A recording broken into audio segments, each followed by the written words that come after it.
Good luck. Triple points na ito, ha? Kamay sa mesa. Top 4 answers are on the board. Sa ospital, sino ang pinapayagang pumasok sa kwarto ng buntis kapag manganganak? Alexis. Nurse. Yung nurse. O, tatapusin ko, ha? Sino pinapayagang pumasok sa kwarto ng buntis kapag manganganak ito? Okay? Ang sabi ni Alexis ay ang nurse. Nandyan ba ang nurse? Yes! Daddy Ray, may 1 and 2 ba? Sa ospital, sino pinapayagang pumasok sa kwarto ng buntis kapag manganganak ito? Yung asawa.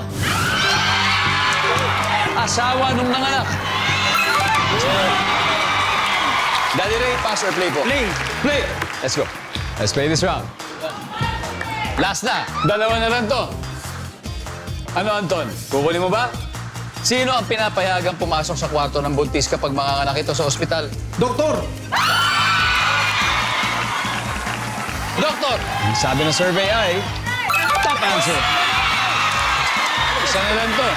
Sino ang pinapayagang pumasok sa kwarto ng buntis kapag manganganak ito? Ray. Kamag-anak?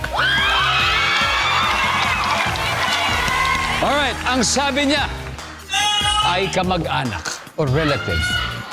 Pwedeng lolo, lola, tito, tita, pinsan, parents. Ang sabi niya ay relatives. Ang sabi ng survey ay...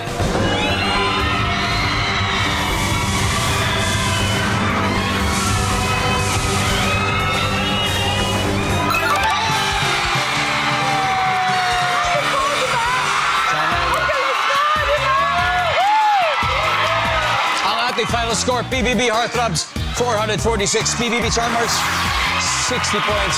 Good work, good work. Very close. Ano tayo? Fred, great game, man.